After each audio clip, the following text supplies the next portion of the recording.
வணக்கம். செய்திகளை உடனுக்குடன் தெரிந்து கொள்ள உண்மையின் குரலாய் உங்கள் சட்ட கவச இன்றைய விரைவு செய்திகள் வாசிப்பது உங்கள் மன்சூர் அலி.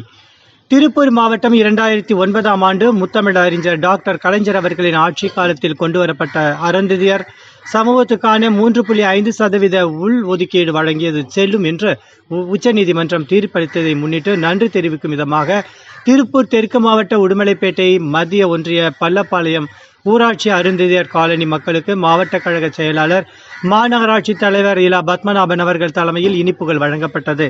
உடன் மாவட்ட கழக நிர்வாகிகள், ஒன்றிய கழக செயலாளர், மக்கள் பிரதிநிதிகள் மற்றும் கட்சி நிர்வாகிகள் உட்பட பலர் கலந்து கொண்டனர். சட்ட கவச செய்திகளுக்காக உதவி தலைமை நிருபர் மருதமுத்து. இத்துடன் இச்செய்தி அறிக்கை முடிவடைந்தன. மீண்டும் அடுத்த செய்தியில் சந்திப்போம். அதுவரை சட்ட கவச இணையதளத்துடன் இணைந்திருங்கள். சப்ஸ்கிரைப் செய்யுங்க, கமெண்ட் பண்ணுங்க, லைக் பண்ணுங்க. வணக்கம்.